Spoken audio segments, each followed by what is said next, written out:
Salut! Aujourd'hui, je vais te montrer comment on peut reproduire à peu près l'introduction de la chaîne YouTube y penser avec le logiciel gratuit HitFilm. Tout d'abord, j'ai créé les formes à animer avec le logiciel gratuit Inkscape. Je ferai une vidéo pour te montrer comment j'ai fait ça.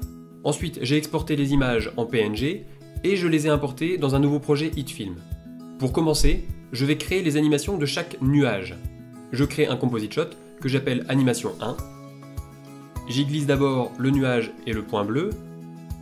Je redimensionne le nuage et je positionne mon point. Je vais le faire apparaître vers les 10 secondes. Je duplique le point. Je l'appelle point 2. Je le positionne un petit peu en dessous du premier.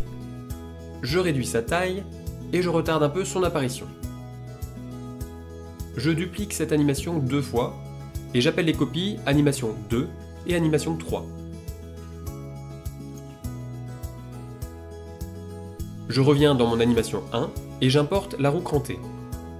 Pour animer cette roue crantée, je déroule ses propriétés et j'active les images clés sur la rotation. Je me place en fin d'animation et je mets le nombre de tours à 6.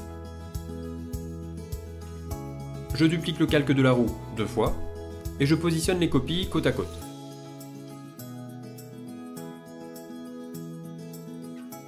Je vais dans les propriétés de la roue du milieu et je change la valeur de nombre de tours de l'image clé de fin d'animation. Je la passe de 6 à moins 6 pour qu'elle tourne en sens inverse des autres roues. Et voilà le résultat. Maintenant, je vais dans l'animation 2 et j'y glisse l'écrou et la clé. Je change le point d'encre de la clé pour positionner correctement le centre de son axe de rotation. Et je place les deux objets comme il faut. J'active les images clés sur la rotation pour la clé et pour l'écrou, et sur la position pour la clé.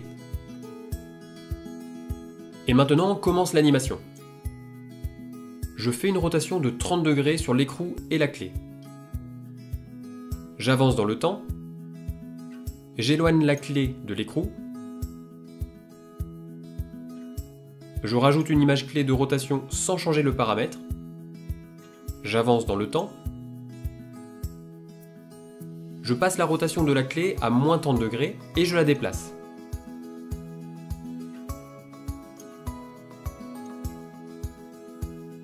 J'avance dans le temps. Je repositionne la clé autour de l'écrou. Je rajoute une image clé de rotation sans changer le paramètre. Et je passe la rotation de l'écrou à moins 30 degrés. J'avance dans le temps.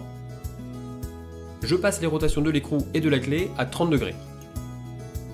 Voilà, il reste juste une manipulation à faire. Je sélectionne la première image clé de la rotation de l'écrou et je change son type en valeur constante.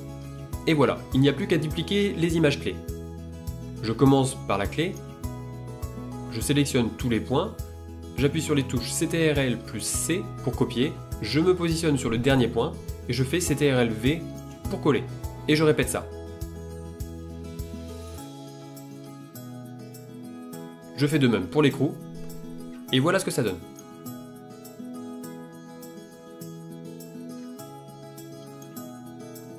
On passe à l'animation 3. Je glisse l'image de l'ampoule et je duplique le calque 5 fois.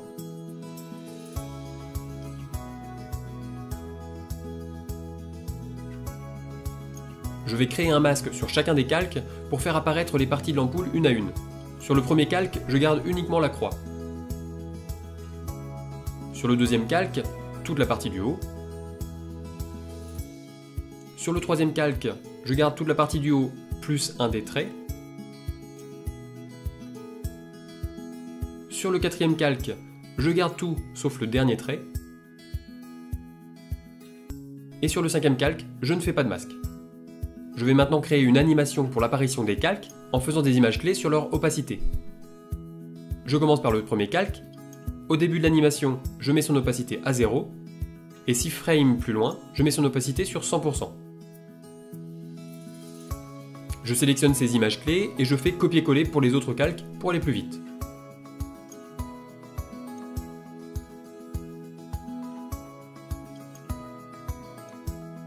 Maintenant, je décale l'apparition de chaque calque de 6 frames du précédent. et je raccourcis la durée de vie de chacun. Je laisse le dernier calque durer un peu plus longtemps, et je rajoute des images clés sur son opacité pour créer une animation de disparition.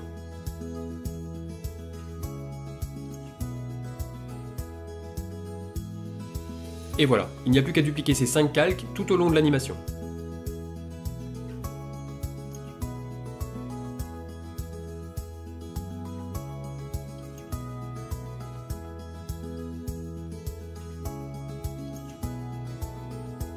Voilà le résultat.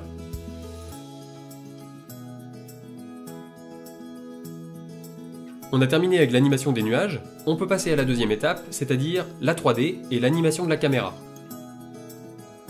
Je crée un nouveau composite shot que j'appelle intro. J'y glisse mes 3 animations, et je crée un nouveau calque de type caméra pour accéder à la 3D. Je passe mes animations en 3D en cliquant sur le damier à côté du nom et en sélectionnant l'option Plan 3D, 3D Plane. Je passe en mode de vue de devant, Front. Je dézoome un peu avec la molette de la souris et je vais décaler mes animations sur l'axe Y. Je mets la valeur moins 1200 pour l'animation 2 et moins 2400 pour l'animation 3. Je passe maintenant en vue du dessus, Top. Ici, les animations sont modélisées par une simple ligne blanche.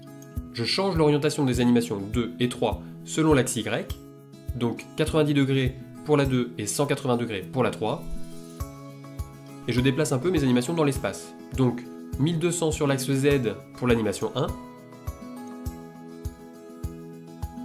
moins 1200 sur l'axe X pour l'animation 2,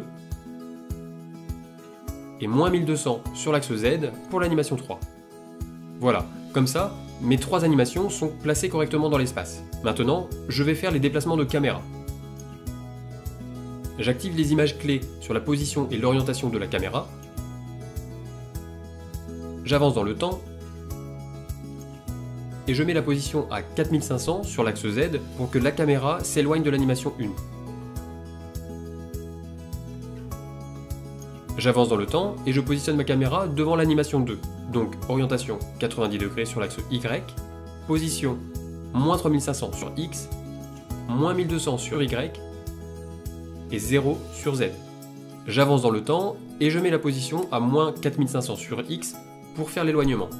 J'avance dans le temps et je positionne la caméra devant l'animation 3, donc orientation 180 degrés sur Y, et position 0 sur X, moins 2400 sur Y, et moins 3500 sur Z.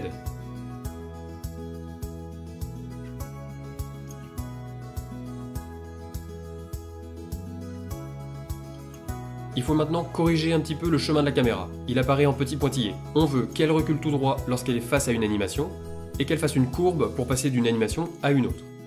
Pour ça, il faut utiliser les petits leviers comme je le fais pour chaque point clé du déplacement de la caméra.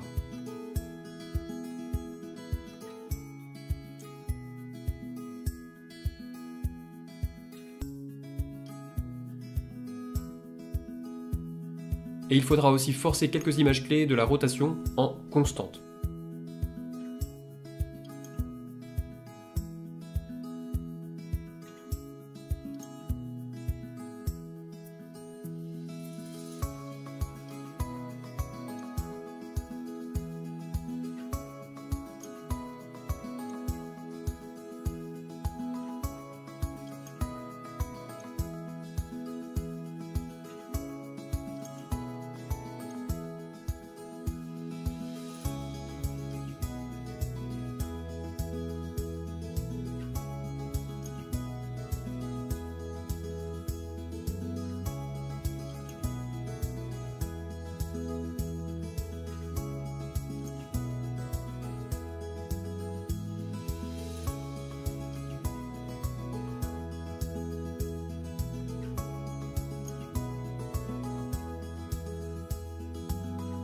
Voilà ce que l'on obtient.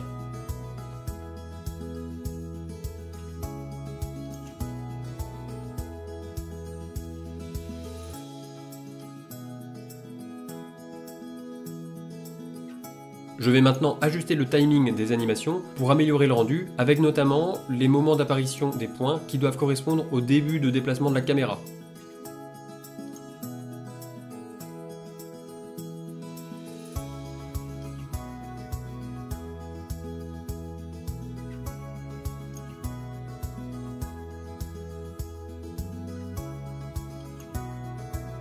il reste à ajouter un fond blanc. Pour ça, je fais un nouveau calque de type plane de couleur blanche. Je le passe en 3D. Je l'éloigne de ma scène. Et je le redimensionne comme il faut. Je lui ajoute un effet de vignette que j'ajuste.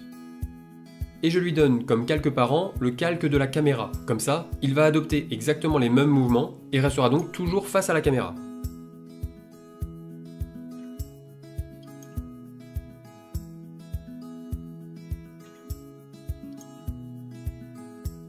J'ajoute ma tête pour terminer. Je la passe en 3D. Je la positionne près de l'animation 3. Donc rotation Y 180 degrés. Position X 0, position Y moins 2400 et position Z moins 1200. Je redimensionne l'image et je positionne correctement avec une petite rotation sur Z.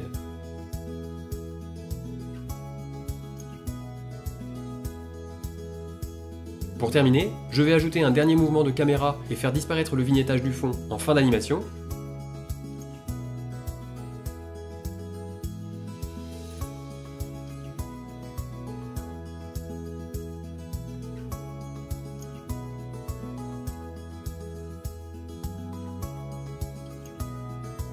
Et je vais ajouter un flou en début d'animation.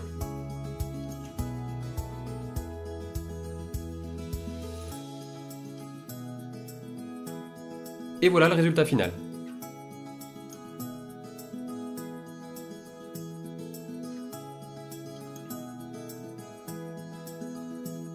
Il manque encore des petites choses pour reproduire exactement l'intro de la chaîne YPenser, mais on commence à s'en approcher. Et je trouve que c'est une très bonne illustration des possibilités qu'offre le logiciel HitFilm.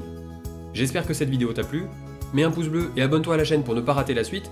N'hésite pas à commenter pour me dire quel type de vidéo tu aimerais voir. Je te dis à très vite, ciao!